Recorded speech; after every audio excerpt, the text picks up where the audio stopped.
This podcast may contain disturbing content for some listeners. It's intended for mature audiences. Listener discretion is advised.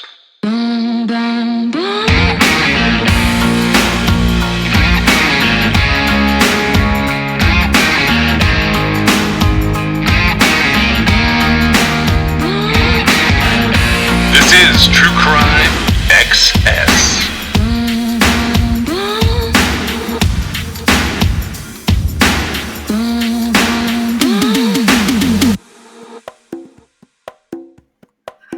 So in continuing with like what scams can I possibly dig up, I tried to pick a couple that like you couldn't see in just like any news article. Although I will say that like a couple of them, they maybe got covered. They just sort of didn't stay very long.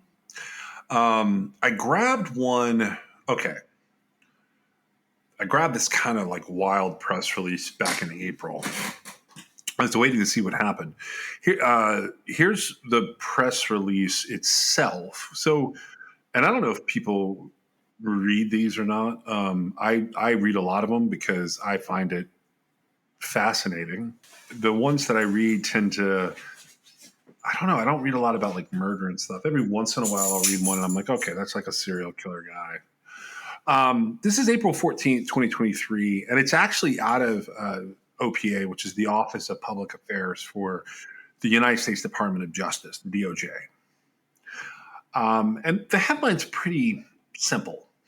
It says 9 defendants sentenced in $126 million compounding fraud scheme.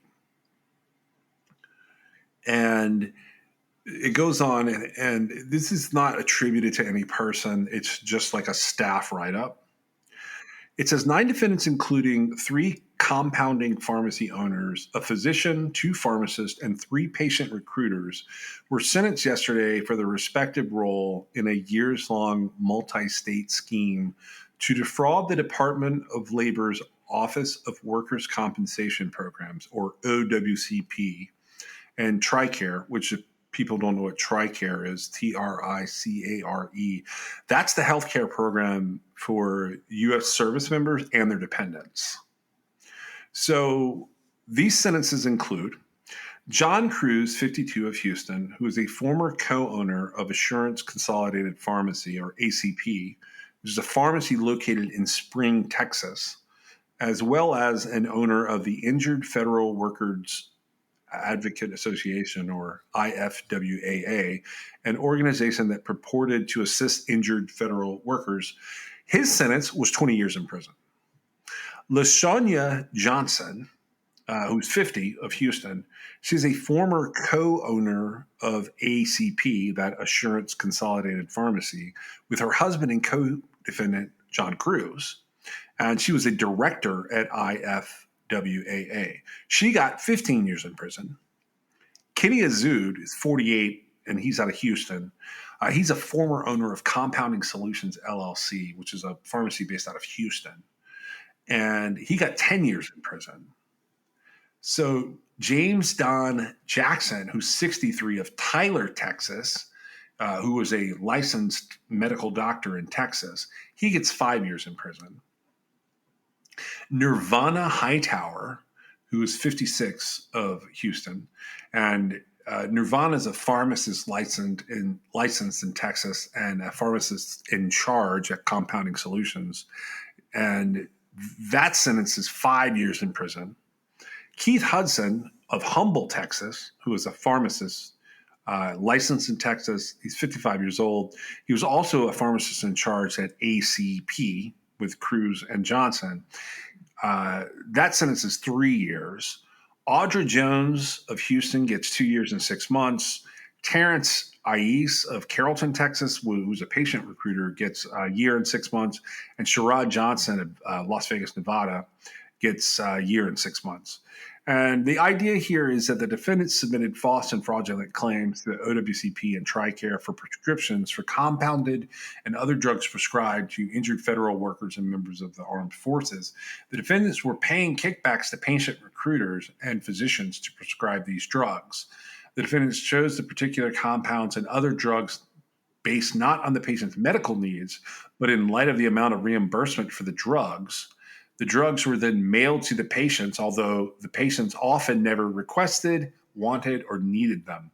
Then they have a stack of other people that they're going to sentence. Dr. Jay Binder, Dr. Deepak Shabda, Jonathan Kemp, and Naresh Javani. They have sentencing scheduled for later.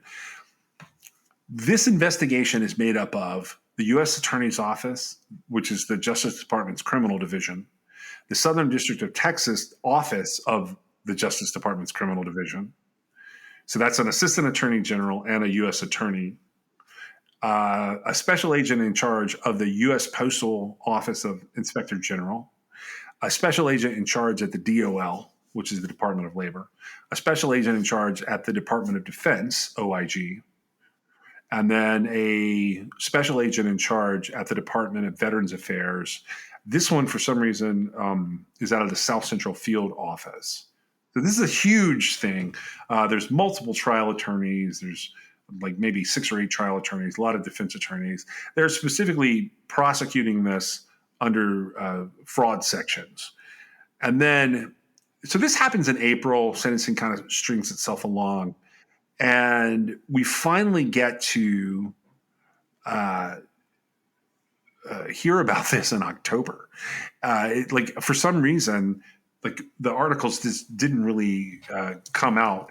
I did go look up some of the other sentences from May and later. This thing went on for a while. Like this setup here went on for a while. When they started getting indicted, the idea was they thought there was about $40 million in bad workers' comp claims. That was back in 2018. By 2022, they had decided that it was probably more in the neighborhood of $130 to $150 million. The number they settled on for the amount of fraud is $126 million. That's a lot of fraud, especially one compounded prescription at a time. Yeah. And so this popped up because I got a link from someone to an AtlantaBlackStar.com article from a writer named Nicole Duncan Smith. And that article kind of expands on this idea a little bit, not a whole lot, but essentially what the article says is, hate to see it, Houston power couple sentenced to a combined 35 years in federal workman's comp fraud scheme. So they're calling John Cruz and his wife, LaShanya Johnson, who own a bunch of stuff, Houston power couple. And so one of the businesses that the duo once owned is fighting to divorce its good name from the headline-grabbing scandal. So John Cruz and LaShanya Johnson, in addition to this other nonsense, they owned Phil and Derek's Restaurant and Jazz Lounge. And when the couple went down in this scam, Phil and Derek's decides it doesn't want to be a part of this. It's a popular destination for African Americans in Houston is where they own this. So there was some struggle afterwards, and new owners had to take over. And they kind of recap everything that I just said, including like the kickback statements and how much is going on there. But people were starting to comment on social media, and I noticed that one of the things that was left out here is the restitution. Did you see the restitution in this case? It wasn't in the press release. No, it wasn't originally, but they bring it up on social media, and I went to check it, and I checked it, and it is correct. This is my favorite part. So Cruz and Johnson, in addition to getting John Cruz gets 20 years, and then his wife gets 15 years. They both have to pay back $32 million apiece in restitution. Which is not going to happen. No, that's what I was going to ask you. Like, when you see this, do you get annoyed with the fact that, like, that's money that's now some of it they did seize assets here. Well, sure. Okay, that's fine as long as they seize the assets. So basically, to sort of just get it straight in my head, You've got a situation where you've got 9 people over a course of time that have set up through, it looks like a couple different entities, right? A pharmacy and an advocate group. And they partner with some doctors, and those seem to be other than the 9 people that are in this particular press release, right? Yeah. But you've got a situation where people who are injured go to a doctor, and the doctor prescribes them something specifically that has to be compounded. And the Assurance Consolidated Pharmacy seems to be the main player here. They fill that prescription, and it is the prescription is based on the amount of money they are going to bill workers' comp for this, right? Yeah. Okay. And there's a sort of a blurb in here that indicates that the drugs being prescribed were mailed off to patients that didn't need, hadn't requested, and didn't want them.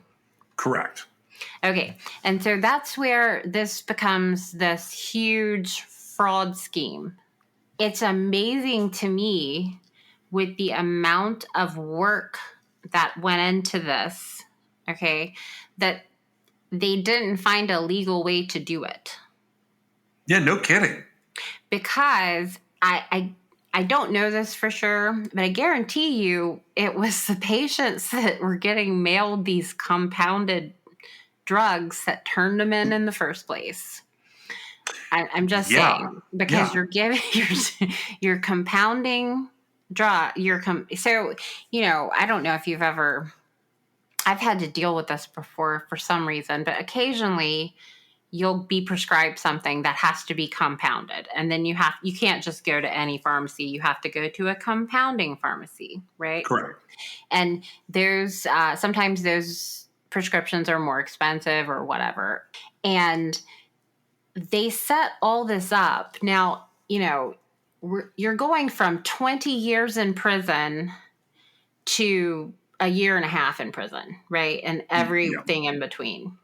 And so that's varying levels of involvement, right? Essentially, they found a way to squeeze because it doesn't seem like patients were necessarily victimized. It seems like they were used, right?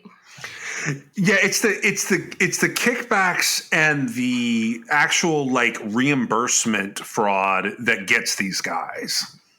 Well, right. And so if they had just had patients that actually needed these drugs, right? Yeah. Then there's no fraud. Yeah, I'm with you. Let me ask you this. How long do you think this went on? 10 years? I don't know. Well, so I went back and I hunted through and I found where this seems to have started. And that's the reason I put all this in here. I've got a couple other fraud cases to talk about, but I'm going to stick to this one for a second. So I went back in time and I found I think I found some of the origins of this. And this has to be the same people, but this is not directly related to it. I pulled this court document that's based on a 2017 case where it's like an appellate document filed in 2020 that goes back to some stuff that happened in 2013. And I wanted to run it by you because I find it fascinating. This is the matter of the United States of America versus Frankie Sanders and Pamela Rose. Pamela Rose is also known as Pamela Archibald. And this is what the document lays out here. It's in the Southern District of Texas, by the way. It says Pamela Rose and Frankie Sanders were executives at a company that provided rehabilitative services to injured federal employees. A jury convicted Rose and Sanders of conspiracy and fraud for participating in a plot to defraud the Federal Workers' Compensation Fund. Both challenged the sufficiency of the evidence and the district court's handling of a recalcitrant witness. Rose also protests the criminal forfeiture of several properties. So this is a different thing. But here's where we're going with this. Federal Work Ready, or FWR, was a healthcare business based in Houston. FWR marketed itself to federal patients whose physical therapy, PT, was reimbursable under the FECA, which is the Federal Employees Compensation Act. It's in Title V of the U.S. Code. If you go to 8101, you can find what's happening there. FWR served hundreds of federal workers and received millions of dollars in reimbursements from the federal government. It had PT clinics in several states, including Texas and Louisiana. Mrs. Rose and Sanders, they co-own FWR along with Jeffrey Rose, Mr. Rose, the defendant Rose's husband. Mrs. Rose served as the CFO, Sanders was the VP of clinical operations, and Mr. Rose was the CEO. Other key personnel included John Cruz, the COO, and Dr. Hugo Jamie, a licensed chiropractor who oversaw PT and the medical professionals. So my point on this is FWR gets to be kind of a big business that gets uncovered as being a giant scheme to defraud the Department of Labor and the workers' compensation programs.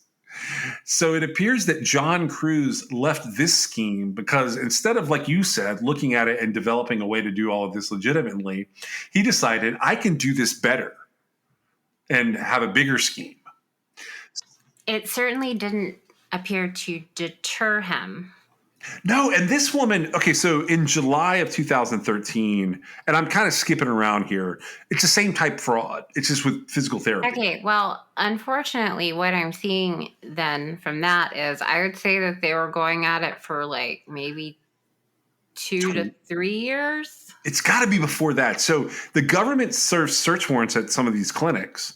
And so Mrs. Rose calls John Cruz and tells him to go into the office. And he goes in and like looks at everything. Investigators question him. She ends up making him sweep the office for bugs. And they start stashing money. So Mr. Rose, Mrs. Rose, and John Cruz start stashing money.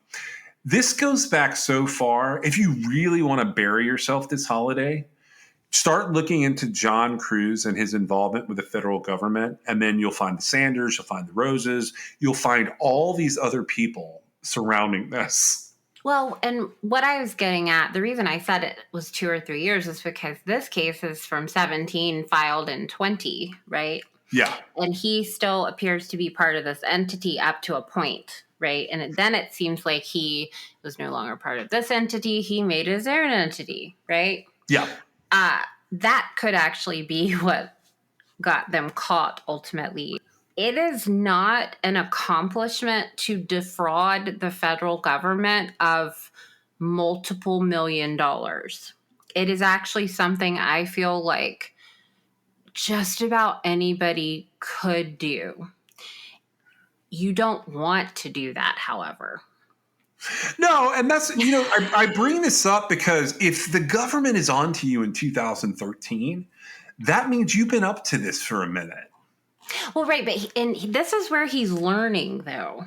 Yep. This is where he's learning how to do it. He actually, and I, again, possibly because he's not charged here, I feel like this would be enough to be like, oh, I need to get out of that, right? That's what I was thinking. Like us being able to look at these documents and this case going back with dates all the way back to 2013, I have no sympathy for the guy getting sentenced in 2023 for doing the same thing, but with compounding pharmaceuticals. Well, but not only is he like running the same type of scheme, he brought his wife into it. Correct. And she's now she's been sentenced to 15 years. Correct. So financial crimes drive me crazy. For a number of reasons. I feel like the resources involved in shutting this stuff down, like, I don't know what the threshold is, like, as far as the amount of money that has been, schemed, like, where do they have to start investigating or whatever. But I feel like the scheme remains the same the whole time, right? Yeah. It's pretty clear to me that there aren't things in place that should be there to kind of, detour this type of action. For example, in the compounding pharmacy situation, like there should be sort of a trigger anytime there's a certain number of compounded prescriptions being written or filled or whatever. Like, and I don't know what it is because that's not my field of expertise, but there's going to be an amount that comes into play that makes it, ridiculous that it's happening, right? I don't know what it is, but to me, it seems like this could be avoided before it results in 9 people all going to jail and $126 million being lost. Yeah. So I feel like it's a tremendous waste of resources. Well, it is like a pretty tremendous waste of resources to some degree. I went on and pulled up John Cruz's LinkedIn. I'm dying to know, like, this guy, like, how did he present himself? He's got a very nice professional picture. He says he's an entrepreneur. And this is his quote in his about section. I am most passionate about helping people. Although the needs of people are wide and varied, I've decided to use my business skills to assist injured federal employees. My team and I have worked the last few years on understanding the issues, developing solutions to complex problems, creating successful systems within our business, and assembling qualified people who share our passion for providing knowledge and resources to injured employees when they need it most. We're very proud of the work we do as an organization and the people helping people movement that we are creating. What the world needs is more people who are dedicated to assisting their fellow man/woman overcome life struggles.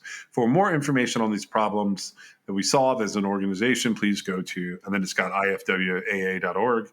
And then under his experience, it says that he's currently the chairman of the board of something called Megatran Idaho, which is a small non-emergency medical provider that originated in Houston, Texas. It says he's the chairman of the board of Phil and Derek's, which I had previously mentioned. It says that he's the executive director of the Injured Federal Workers Advocate Association, which is now offline. And he has it marked up as being from 2014 to 2019. And then his business experience before that is he was the chairman of Small Business Today magazine, quote, self-employed, September 11th through July 2015. And then before that, he ran a small business radio talk show from 2011 to 2013. He has 8 more experiences listed where he worked construction from 2002 to 2009, as he worked as a mortgage banker before that from 1992 to 2005. And then he was an adjunct professor from 1999 to 2004 at Houston Community College teaching in the real estate department. I don't know what this guy is doing, but there is no way that any of this makes any sense. He has all sorts of endorsements on here. Everything about the situation, like I said, what they were doing could have absolutely been done legally. Yeah, I think, and successfully. And successfully, right? Now, okay, granted, there are points in time, and I think I've said this before, like, you should never be making millions of dollars off from the federal government. There's an issue when that occurs. If you're doing it legally, however, the thing is, okay, my point being, there's never going to be a situation where it adds up that a company, now they were, what was it, $34 million each? $32 million is the restitution for him and his wife. Each, right? So that's Correct. $64 million. So that's like half of it, sort of. Yeah. I'm not really sure where the number comes from. But so, like, they can't possibly have come home from work at the end of the day after they started this particular venture and, had their direct deposit of their $64 million going into their bank account and thought to themselves, oh, well, that was like a good venture that we're on, right? Like, that's too much money. You would never believe that that is, in fact, like you're doing everything legitimately, right? Yep. As you shouldn't, because you're not. And I guess maybe it did send off some red flags. But in the event that the way everything is structured, and so this is people who are having being heard at work and making claims, right? And there's money set aside in the federal budget for this. Correct. And that's how you end up on like the Department of Justice press release page, right? But because of that, it is never a situation. The reason they pay the amount for the compounded drug that's, being supplied is because it serves a specific need. And there's only going to be so many people that are going to ever need it, right? And like, it's a whole thing. And when it starts to skew, nobody involved can really be like, oh, I didn't see that coming. Look, no matter what is happening here, these guys end up in a situation where it's not just that they get caught. It's that they already knew that, like, this is how this would end.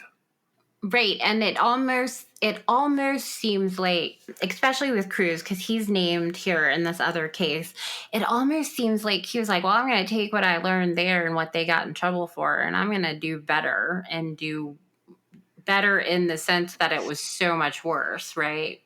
That's what I couldn't figure out. At first I was like, oh, it's just two guys named John Cruz, and I'm mistaken. But then It might be, but it I is don't not. think so. It is not. Like he literally like basically just takes over where the others go to prison. And see, I find that astounding. I mean, it's mind blowing, because he clearly he had a benefit in this earlier case where he was part of it, and he didn't seem like he got in trouble for it, right? He did not. And so it would almost kind of be like, oh wow, here's my second chance, right? You would think, yeah, that like this would, if nothing else, you would think that like you look and go, I wonder how this can turn out. And I will say this, okay, for everything that we look at here, one of the shocking things for me, what was the Rose woman's first name? Her first name is Pamela Annette Rose. And she's also known as Pamela Annette Archibald. Okay, got it. Okay. I don't know what happened to Frankie Sanders, but Frankie Sanders does almost no time for this. And I was looking to see if like something had happened there. Now, Pamela Rose is still in prison. She's still in Carswell, because I looked her up because I was curious, like, how that would work. But she's in Carswell, which is at the it's a minimum security camp at the Naval Air Station down in Texas. Do you know what her sentence is? Let's see. It would have been something like 8 years. Okay. Minimum, maybe a little longer. And John Cruz he's in Oakdale. Like his he gets out March 28th of 2040. Oakdale is a Louisiana. It's not minimum, but it's low security. It's not a pleasant place. It's got about 800 people there. I was just looking at it from the perspective of, like, if you are going to do all of this, you want to be Frankie Sanders to some degree. These are millions of dollars that they're doing. And I wondered, so this is what I can run by you. Do you think they looked at this? And I'm coming back around to Frankie. Do you think they look at this and they go, all right, we're going to give them this much time, and that spurs something? Okay, so here we go. Frankie Sanders got 18 months and was required to reimburse $10,000. Do you think looking at that, John Cruz goes, I can make millions of dollars and all I'm going to get is 18 months. I can do 18 months standing on my head. Okay, well, that would make a little bit of sense. Do you know what I'm saying? Because okay, yeah, I can see that. However, he didn't get 18 months. He got 20 years. Right. And So Pamela Rose gets sentenced much later. Like the scheme is already ongoing when she gets sentenced. Well, according to his LinkedIn, his own scheme had been going on for quite a while. So Pamela Rose she was required to. Okay, so Sanders ends up forfeiting $13 million, but the scheme was much bigger than that. Pamela Rose has to also do $14 million. So one is like 13.3, the other is like 14.5, but whatever. But she's out. Wait, maybe she's not. Well, she got okay. This is June 1st, 18. She's the CEO, right? Which one? Rose. Yeah. Okay, she got 19 years. Right. I'm talking about the other one. Sanders. Right. She's not out. I was incorrect. Hold on. Let me see what that means. Her husband got charged too. Yeah, I can't tell what those sentences are because the press releases get murky. That's not on me. There's not going to be much we can use out of this part of it. Either way, like I wonder, like where people get this in their head that like that's the thing we're going to do. Well, it is a legitimate business to an extent. Yeah. I would have to disagree that it's a legitimate business that's going to be making millions of dollars in profit. However, I mean, possibly. And because the legitimacy of the idea is there, and the thing is, initially, they get away with it. Right? Yeah. And they push the limit. This happens with all kinds of federal funding. All kinds of it. All kinds of contracts are out there that all kinds of businesses could defraud. Okay. It's just you go through so much to get to the point where you're defrauding the United States government that you could have actually just had a legitimate business. Right? That's what I don't understand about the situation. Now, granted, the funding is there, right? But I mean, they weren't like part of the case we started with was that patients who didn't need, want, expect, ask for, or, whatever, the prescriptions were getting them in the mail, right? So it wasn't a situation where they were like saying they prescribed these, right? They weren't saying that they compounded them and then they weren't sending them, right? So this is like a whole thing that's going all the way through, right? Yeah, it's almost like brushing. Do you know what brushing is with like Amazon scams? So it's like people will buy things on Amazon and they'll send you stuff that you didn't order and just to like do a review under like your whatever they're doing. So they'll make like an ID and it's like, person one. So, and you really exist. You're Meg from True Crime XS. So the person one account suddenly uses Meg from True Crime XS's home address and sends a bunch of stuff to it and then leaves reviews for it to get it bolstered. It's called brushing. It's an interesting thing. Like if you've not heard of it, I've never figured out exactly what it's for. I don't really think that works with prescriptions, but I mean, but I'm saying it's similar to that. Wait, hold on. I did find their sentences. Hold on. Business Insurance has an article on them. It's from Louisa Esola on March of 2020. She says, comp fraud treatment convictions affirmed. A federal appeals court affirmed the convictions of two individuals in fraudulent Houston-based chain of clinics that claimed to provide rehabilitation services for hundreds of injured federal workers in several states, but was found to be fabricating bills for seeing patients who were never treated, among other charges. It says Pamela Rose and Frankie Sanders were sentenced in 2017 to 10 years and 25 years, respectively. They were executives at FWR, which we already talked about, a business that collected most of its revenue from the federal workers' compensation program, receiving millions of dollars in reimbursements, according to the documents and the appeals that were filed. A jury convicted the pair, along with Jeffrey Rose, the organization's CEO. He's not named in the appeal, of conspiracy and fraud for participating in the plot to defraud the federal workers' compensation fund. Mr. Rose in 2018 was sentenced to more than 19 years in prison in order to repay nearly $15 million. On appeal, both Mrs. Rose and Mr. Sanders, I think they mean Mrs. Sanders, challenged the sufficiency of the evidence, among other issues that included a protest of the criminal forfeiture of several properties, which I was going to get into that, but that's way too deep, I think. I think that would drive people crazy. She basically, and John Cruz is in on that one, she basically tried to hide a bunch of money under this new thing called Pure Value Boutique and say that it wasn't connected, so she should keep it. Yeah, that never works.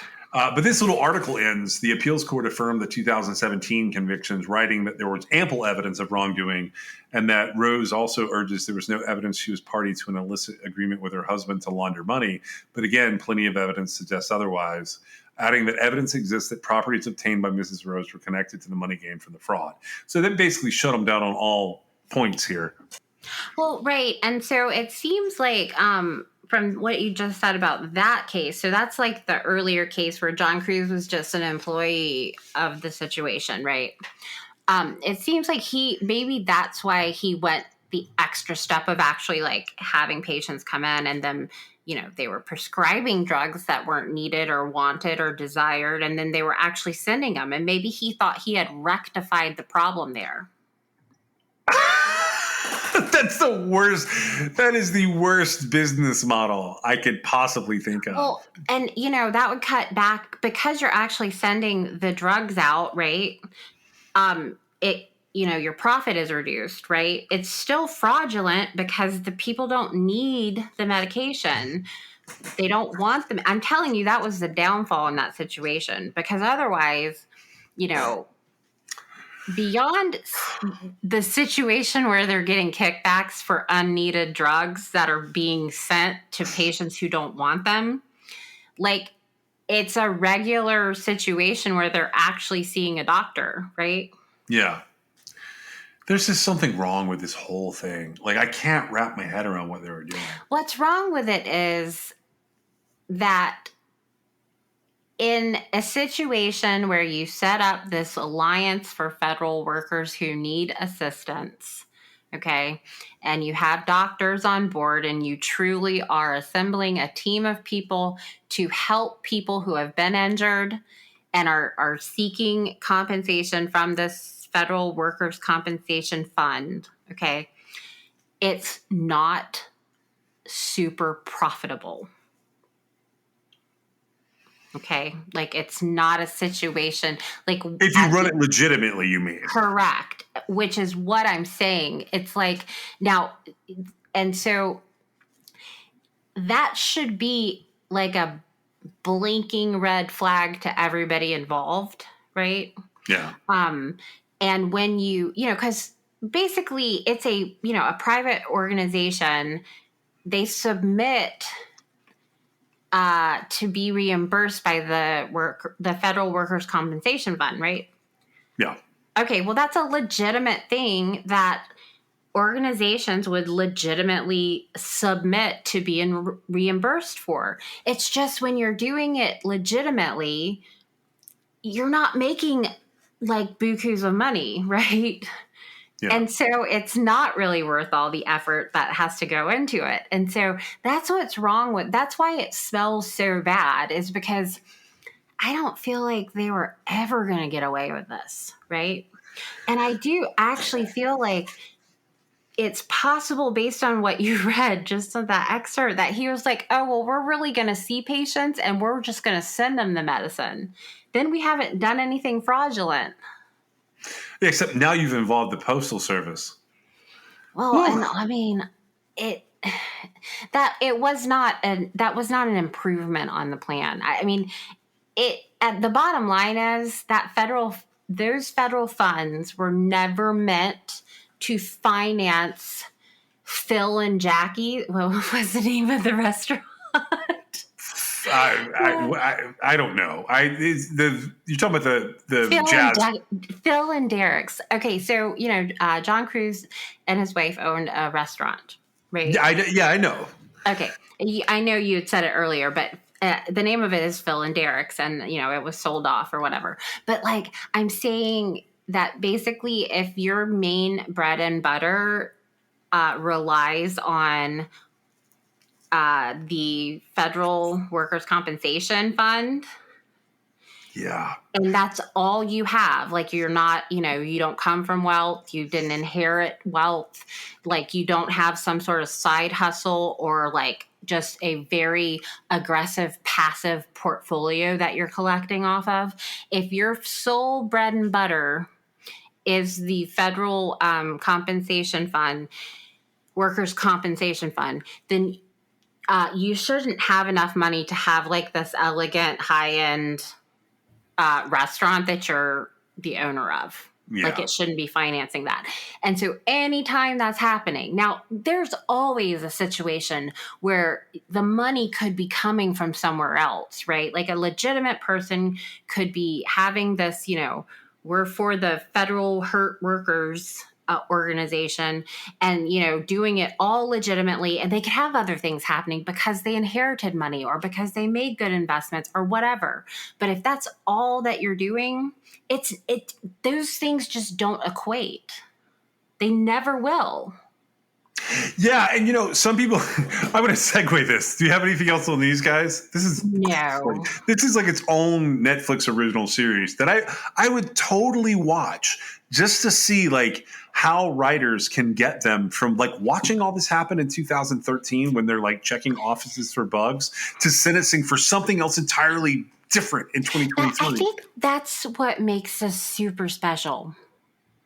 Yeah, like they had examples sitting in front of them and they improved upon the fraud. I don't even know how you like. I don't know that that's the right way to say it, but in their mind, I think they thought they were improving upon the fraud. I would really like to hear that, like, oh, we thought that it wasn't fraudulent because of how we were doing it. All right, so we picked on Atlanta a little bit. Not Atlanta. We picked on Houston a little bit. Man, we picked on Texas. We picked on New York. We picked on North Carolina. It would not be an appropriate Scamsgiving set of episodes if we did not let Florida make an appearance, because Florida feels left out. So this comes out of USA Today, and I held off on this. I've known about this one for a while. I've actually had multiple press releases stacking up, and I know I show them to you every once in a while. You're like, no, because I was worried that they might get off and like not be sentenced. This is a wild one. Kinsey Crowley wrote an article for USA Today that popped out in October. There are multiple articles in USA Today and in mainstream media about this, but this is sort of the resolution to it all. She did a pretty good. There's a pretty good summary, so I was going to use this. You could find it in the religion and belief section under the Nation headline on USA Today. It says, Florida family sentenced to prison for selling bleach mixture as COVID cure. And I have a special place for stuff that happened during the pandemic because I feel like people got especially slimy for a minute. The family convicted for selling a bleach mixture as COVID cure was sentenced Friday to several years in prison. This is according to the U.S. Attorney's Office out of the Southern District of Florida. 4 men of the Bradenton, Florida Grenon family, that's Grenon, if you want to go read about their shenanigans. They were found guilty of conspiring to defraud the United States by distributing an unapproved and misbranded drug at a trial earlier this summer. The Grenons represented themselves, while prosecutors called them con men and snake oil salesmen. Prosecutors said the men sold more than $1 million of the miracle mineral solution, commonly referred to as MMS, claiming it could cure almost any ailment, up to and including the coronavirus. Mark Grenon founded the Genesis 2 Church of Health and Healing, which he admitted to being a front to protect their practice of selling MMS. Jonathan Grenon, 37, and Jordan Grennan, 29, were also sentenced for contempt of court for ignoring court orders to stop selling MMS and threatening the presiding judge. They were sentenced to more than 12 and a half years in prison. Mark Grennan, 66, and Joseph Grennan, 36, were sentenced to 5 years in prison, the maximum sentence for their charge. The court records show that the evidence prosecutors used to demonstrate that they knew MMS was not approved by the FDA. One, the Genesis website referred to itself as a, quote, non-religious church. I don't even know what that means. In a February 2020 interview, Mark Grennan said, because everything you do commercially is under the Universal Commercial Code, okay? A church is completely separate from that code, statutes, and laws. That's why a priest can give a kid wine in church publicly and they don't get arrested. That's Mark Grennan's logic. The Grennans sold MMS online for mail delivery via several different websites, and the evidence collected by the FDA's undercover investigation shows that the shipments were labeled and promoted as, quote, sacraments.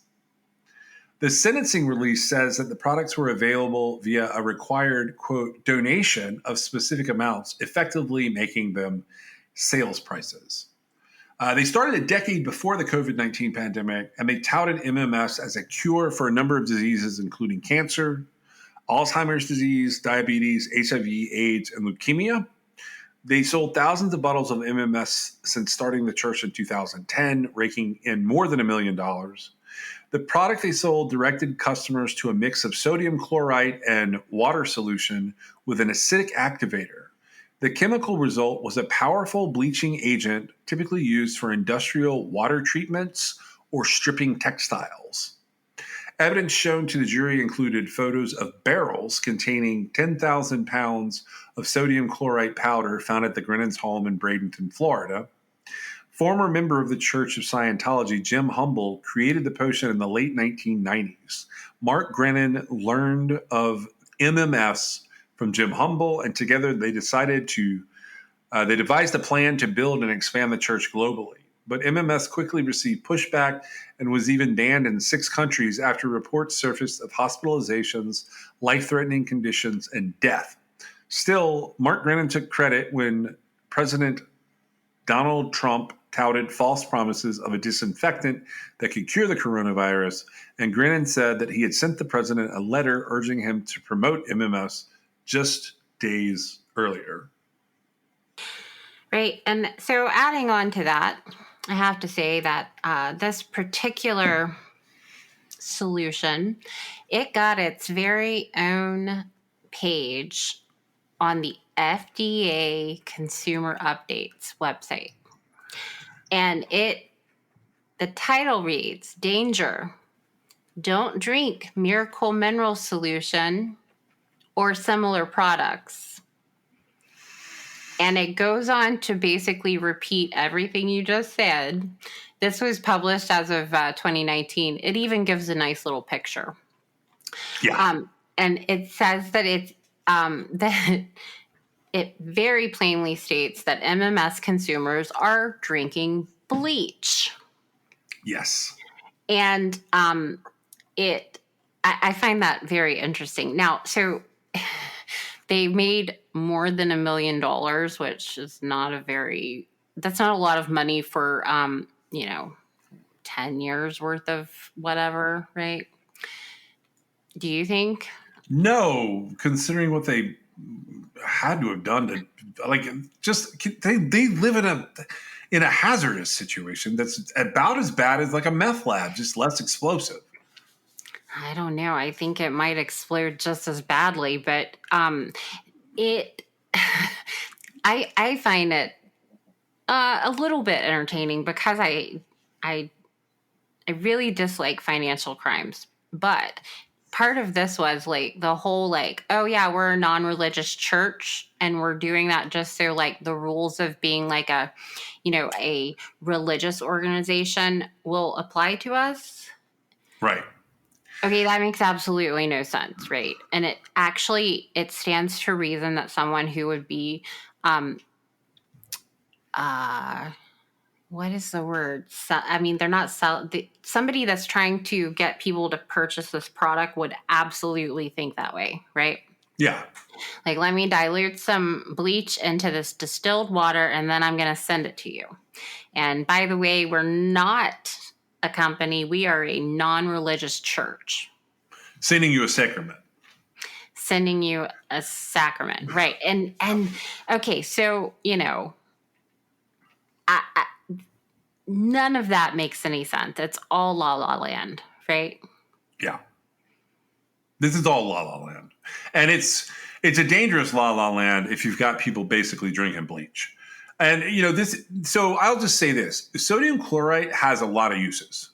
It is primarily a disinfectant, and you will find that combined with different chemicals, it is quite useful in a number of different ways. None of them involve what is happening here.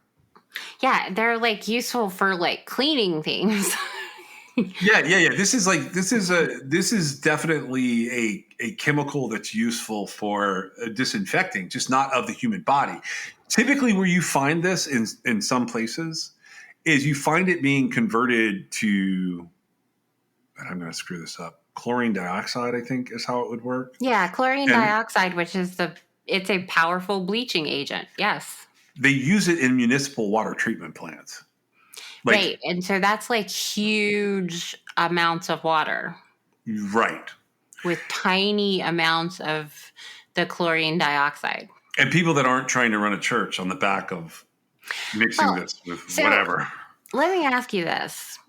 Do you think there's any credibility to what they are touting? Because in the event that there's not, like because bleach is a disinfectant, right? And I'm thinking based on everything that we've heard, because they did represent themselves, another big clue in this whole case.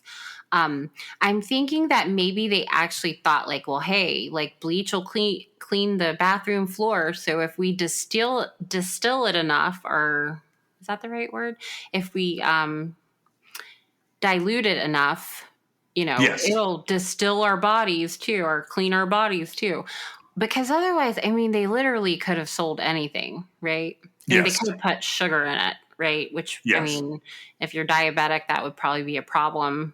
But so to me, like, I'm wondering, did they really think that like they had discovered this miracle cure, or whoever, was responsible for it had discovered this miracle cure? Did they believe in themselves?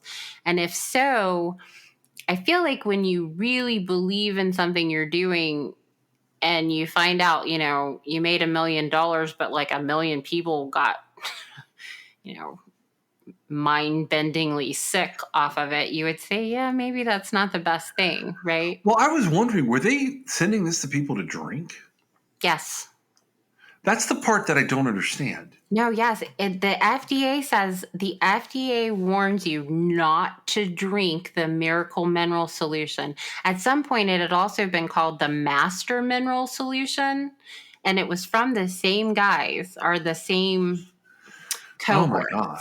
Okay. And so, yes, it is because if they're not drinking it, there's not an issue. I mean, really, they shouldn't be selling it, but I mean, you can make all kinds of things and be like, oh, it's snake oil, right? I mean, you wouldn't say that, but like ultimately the majority of consumer goods have some tendency to be exaggerated in their possible effects on how great they're going to make your life. The main thing is that they are actually companies who go through the proper channels to do this, right? They don't say that they're a non-religious church. They don't require a donation, and they don't say that their like clear product is a sacrament. Right. And so that's where it's like, it's weird, but they also don't sell things that are going to make you deathly ill. Like, and that's really the only thing that is going to come from it. Right. But it's like to the extreme here, right? Because you could actually, I mean, if you set up a business and you said, I'm going to sell, sugar water, And sugar water is going to, and you could insert like a lot of not untruthful benefits to it, right? Yeah. Sugar water is not something people should consume unless you're severely dehydrated, and it should be like sugar and salt, like for electrolytes. But anyway, you could do that and not face any problems, okay? If you set it up as a business and you were clear about everything that was happening and you didn't make any untruthful claims, right? Right. Okay. You could do that. And if people buy it, so be it. And so having gone through this entire situation where they've, they got the formulation from somebody came up with it. I don't think it was these guys specifically, but they got the formulation, they marketed it, right? Somebody like really stretched their brain cells to get this whole non-religious church thing, right? Yeah. And so all that effort, right? Just to make a bunch of people throw up. Well, I got put it towards something for real. I'm just saying. Well, it goes for all these scams. It always could happen. Sure. Yeah. I have one more. It's also out of Florida. It's a big one though. And so as of the time that we're recording this, which is before Thanksgiving, because obviously we will be drinking beer and watching football on Thanksgiving or something. I will be doing neither of those things, but I will, however, be celebrating Thanksgiving. Yeah. Exactly. I'm being silly. Sure. So there's a possibility there's more than what I'm about to tell people, because the sources that I've got on this and the people that I've reached out to, this fraud goes back a while, and it looks like they're possibly making more arrests, but I'm going to include it because it's pretty wild. What I got out of this is out of South Florida 6, which is the NBC affiliate. I think it goes by NBCmiami.com down there. I'm not 100% sure on that. But somebody had copied and pasted the text of an article for me, and then I found the link. It's from October, like the middle of October 2023, like around the 13th. And the title on it just says 17 Broward Sheriff's employees facing COVID-19 relief fraud charges. More than a dozen Broward Sheriff's Office employees are facing charges related to COVID-19 relief fraud, authorities said on Thursday. The charges involve 17 employees accused of fraudulently obtaining Paycheck Protection Program loans and economic injury disaster loans. That's according to Mackenzie LaPont at the U.S. Attorney for the Southern District of Florida. LaPont said all 17 defendants were employed as sworn BSO deputies. All 17 defendants are charged with participating in various schemes to defraud the United States Small Business Administration by providing false information regarding their eligibility for financial assistance. And this is LaPont at a news conference with Broward Sheriff Gregory Toney. LaPont said the employees collectively received around $500,000, which they diverted for their own personal use. He said they didn't commit the alleged offenses in the course of their official duties. This does not in any way diminish the seriousness of what the defendants are alleged to have done here. Law enforcement officers stand in a position of trust in the members of the public who they serve. And LaPont added that the fraud didn't appear to be coordinated. He said all 17 employees are being charged separately, with 16 of them facing wire fraud charges and the 17th charged with conspiracy to commit wire fraud. He did say the investigation is ongoing, and I have heard that they may be making more arrests between like Halloween and Thanksgiving on this. Like more people? More people in the same department. It's not been a good year. Gregory Toney said he was disappointed. He hated to see all of them being added to that list. And I was like, man, they shouldn't have done this. So Paycheck Protection Program, it's billions of dollars in these small business loans where the money could be used for people to pay their employees. They could pay interest on mortgages. They could pay rent. They could pay utilities. It was part of this sweeping coronavirus relief package that became federal law in 2020 when the entire country was shut down. Right. And we've all lived to regret it. Yeah. And so Miami-Dade and Miami, which are two separate entities, they both had officers. One pleaded guilty to stealing around $285,000 in COVID-19 relief funds. And so you said Miami-Dade? Yeah, this is Samuel Harris out of Miami-Dade. The way this goes down is he had a business called Oregon Digital, and he said that he had 10 employees and a monthly payroll of $50,000, and he was able to obtain a forgivable loan of 125 grand.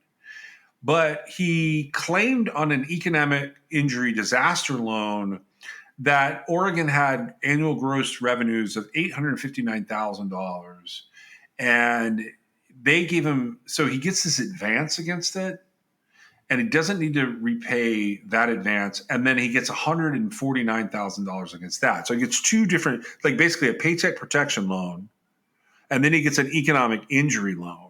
Turns out that like he just made all that shit up. Right. And so that was one guy from that department, right? Yeah, so he pled guilty. He was originally scheduled to be sentenced in September. I did not see a sentencing date come out of South Florida yet, so I don't think that Samuel Harris has been. I don't think that he has been sentenced yet. So at some point, if that pops up during the holidays, like that would be an interesting one to see. I want to see what he gets for it because that's a lot more than this other setup. You know what I mean? Money wise, you mean? Yeah. These guys are maybe getting what? Like, what does that come out to? Like 25 grand a piece or something? I don't know. They said it was around $500,000 in assistance. It doesn't really matter if it was a dollar, honestly. No, I know, but like I'm curious what the sentences are going to be like. Oh yeah, no. And so I don't know if I was listening, but I was also kind of reading at the same time, so I'm not sure if he said it or not. But every single one of these 17 Broward Sheriff's employees are losing their job. Correct. And in fact, the way it was worded, it was interesting because, okay, I have not seen a situation where 17 individuals who all happen to work at the same place, like they're all being charged. I haven't seen that duplicated anywhere. Okay. They have said that they all acted independently, which is fine. I'm sure they did all act independently, but I guarantee you there's a leader of the pack. Yeah. And I also, like, there's a reason why we haven't seen this widespread situation is because, like, okay, somebody does it. I would I don't know anything about I didn't have any reason to look into the Paycheck Protection Act, right? And because of that, I can say, I feel like if you were going to do it deceptively, like you would never tell a soul, right? Yeah, I think when I sent you this, you asked me if there was a group text involved. Right. And so that's what I'm thinking to myself, like, right? Do they have this like evidence of like what was happening here? But there's no way it's coincidental. I understand why the officials would say that. And I'm not saying that, there was any sort of like action in their official capacities. None of these people are going to be employed by this department any longer. But I won't buy for a second that it was coincidental because somebody was like, hey, this is what you do. Yeah. And then they all did it. Now, it does seem like you said that, they didn't go for huge amounts of money. Right? Because if it's total $500,000, then, divided among 17 people, I don't know how much that is, but it's not like, $100,000 each, right? Yeah. I hate it that they did it. Sometimes the way things are worded in this particular instance with this PPP loan stuff, because essentially what happened was like all billions of dollars were made available. There was a process. The process wasn't great as far as screening out potential fraud. And it was partly because of the crisis we were facing as a country, right? And so federal funds like were being dispersed rapidly. And there were huge loopholes that people just like jumped right through for whatever reason. However, while it was easy to get through it, it appears to be just as easy to track it back and to find these people. And slowly but surely, like, they are bringing charges against people who defrauded this, right? As they should. Even though I don't particularly, I think financial crimes are a waste of time as long as we have unsolved murders out there. Like, but I think that this particular situation, stealing money, like during it wasn't just national, it was like a worldwide crisis. Yeah, it was And an international shutdown. right. And this isn't just free money, right? Like, I mean, Well, ultimately, you weren't guaranteed to be forgiven. You know, look, I have an aspect of my life that like this stuff sort of applies to. So I went, and they had processing people here. I don't know if you've ever used an organization like related to the SBA. no, I haven't. I'm familiar with it, but I've never used one. So when you go to apply for a small business loan, typically, it's actually a really complicated situation. And you're going through a processor who's going to help you gather all of the documentation related to that. So I went to them and I said, hey, this is what's happening. I had this situation, and I laid everything out like that I thought might apply. And they were like, yeah, you can apply and it'll be this much and blah, blah, blah, blah, blah. And I put together all the documents on this. And I noticed that like applying for small business loans in the past was not like this. Like so in the past, it was what I described. It's very complex and there's a lot of documentation. This was not like that. But the crazy thing is, one, I did not find the situation that I was in eligible for very much money because we weren't going to lose a ton from what had happened. And this is something I was doing on behalf of someone close to me that I am affiliated with their business. So it was totally on the up and up. And it really wasn't much money. There was really a couple of things in there that we were going to lose out on. And we got declined for like $4,000. We were told no. Right. Which is amazing considering, actually, I've heard similar stories and I don't know what the difference is. Like I said, I had no reason to be looking into any of that. So I have no idea. But I do know, like, what I saw of it was like immediately these, like, I know some like big corporations got like a lot of money and they immediately kind of gave it back. I don't know if you remember that or not, but because the requirements were not super clear, right? And I don't know what, I don't know why you would have been denied a very small amount of money versus like all this fraud having to be addressed at this point, right? And there were people who got lots of money fraudulently, right? Just like the guy you were talking about from Miami-Dade County and more, right?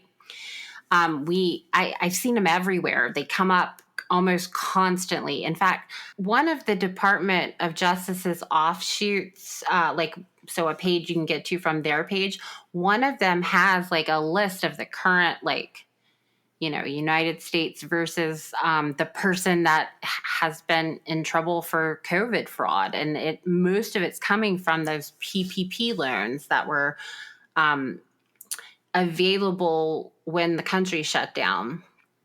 Yeah. We popped up on some of these where we've been looking at the fraud cases, kind of waiting for them to happen. I just felt like this was a particularly egregious example of all that. The fact that there's 17 employees, it's interesting because it's to me, because they've all been charged with, you know, fraud. So that's a really embarrassing. I do see, you know, they came out sort of, I don't know that they were in front of it, but right there with it and said, hey, we're dealing with this, right? Yeah. Like, I feel like it should be the last place you should see 17 altogether, right? As a law enforcement agency. That's my thoughts, yeah. Or, well, anywhere really. I feel like anybody that took advantage of the I think PPP loans but I are. think it's worse when cops do it in a Well, situation I like that. agree, but I mean, anybody that's going to take free money from the federal government, I mean, you're lacking in some pretty important self-awareness of what you're actually doing, Yeah. I think. Well, I don't have anything else for Black Friday. You? I think we've done enough. Thank you so much for joining us today. We'll see you next time.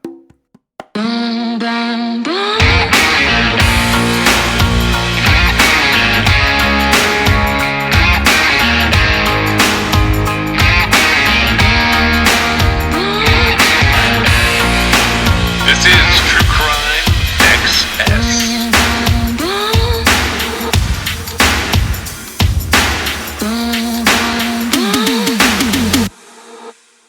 All right, so I'm going to tell you guys a few things about some of the folks who are helping sponsor our show. Now, Labrati Creations sponsors our show, and you can always use the Crime XS code there. You can also just message them at Labrati Creations, and they will generally do something for the people who come from True Crime XS. They were our very first sponsor. They've done a lot for the show, and that code is CrimeXS at LabratiCreations.com. The first new advertisers that we have, and I've selected all of these guys. I've selected all of these advertisers. So the very first one is Cure. Now I'm going to tell you guys about this, about Cure as being one of our sponsors. Our second sponsor for the show today is Laird. Now, Laird has a list of things that they want me to tell you about. They have better ingredients with amazing taste and functional benefits. They have a superfood creamer crafted from the highest quality, all-natural, real food ingredients. All Laird products are sustainably sourced and thoroughly tested to ensure that you're incorporating the cleanest, finest fuel into your routine. They have all natural whole food ingredients, and they contain naturally occurring MCTs made from coconut oil. There's no artificial flavors, there's no colors or additives, and there's no sugar from highly refined corn syrup. They want me to talk about my love of coffee, but the truth is, I don't do much with coffee. But let me tell you someone who does. My wife has to have a cup of coffee every day. Now, I've fallen off recently, but one of the big things that I've done since the beginning of our relationship is she used to go and get a Starbucks every morning. I have substituted that out by always trying to make her coffee. It's not going to be every single day of time from when I met her, but for the most part, almost every day, I make her coffee. I put her creamers together and I make sure that she has a good way to start her day. So with Laird, he started experimenting with his morning ritual almost 2 decades ago. He found that when he started adding fats to his morning cup, like coconut oil, he had amazing energy throughout the rest of his day. He gradually perfected this recipe for an epic cup of fuel, and he began sharing it with his friends in the surf community. I'm an ocean guy, so I saw this item and I was like, okay, we're going to try this one out. Are you ready to feel more energized, more focused, and supported? Go to lairdsuperfood.com and add nourishing plant-based foods to fuel you from sunrise to sunset. And you can use our promo code at checkout to save 15% off your purchase today. Our offer code for this for Laird is going to be True Crime XS. Pretty much everywhere except for Labrati Creations. If you use True Crime XS, that will get you, at Laird, it'll get you 15% off. At some of the other places, they'll get you 20% off. I'm going to tell you about two more sponsors today. So the first one is, the third one is Liquid IV. So let's talk about the real reasons that you need to hydrate. Late night TV binging, back-to-back Zoom meetings, going on a walk with your friends. Everyday hydration is not just for high-energy athletic endeavors. Liquid IV is the #1 powdered hydration brand in America. It's now available in sugar-free. This is years in the making, but Hydration Multiplier Sugar Free uses a proprietary zero sugar hydration solution with no artificial sweeteners. It's got 3 times the electrolytes of the leading sports drink, but it's also got 8 vitamins and nutrients for everyday wellness. Liquid IV hydrates 2 times faster than water alone. Keep your daily routine exciting with 3 new flavors. They've got white peach, green grape, and lemon lime. I love all of these flavors, but I think that my favorite is probably the green grape. White peach I use as the secondary flavor, and lemon lime I leave here for my kids and my wife. Liquid IV believes that equitable access to clean and abundant water is the foundation of a healthier world. They also partner with leading organizations to fund and foster innovative solutions that help communities protect both their water and their futures. To date, Liquid IV has donated over 39 million servings in 50 plus countries around the world. You can get 20% off when you grab your Liquid IV Hydration Multiplier Sugar Free or any other variant at liquidiv.com and use code TrueCrimeXS at checkout. That's 20% off anything you order when you shop Better Hydration today using promo code TrueCrimeXS at liquidiv.com. And the last sponsor I want to tell you about is Zencastr. We are part of Zencastr's creative network. We've been using Zencastr since about midway into our first season. Meg and I experimented with a lot of different ways to put the podcast together. And the truth is, Zencastr was an integral ingredient to us being able to bring you this show. It's so easy. It's now super easy. You can record a podcast with Zencastr. You can log in using your browser and you start recording a high quality podcast right away. You can record studio quality sound and up to 4K video with your guest.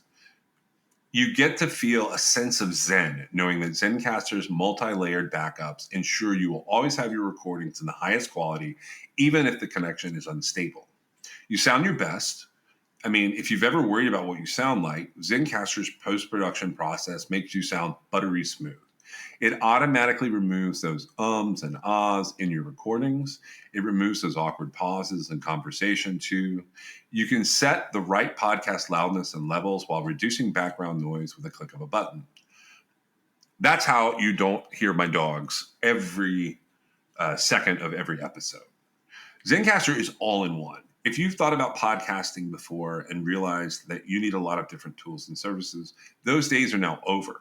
With Zencastr's all-in-one podcasting platform, you can create your podcast all in one place, and you can distribute to Spotify, Apple, and other major destinations.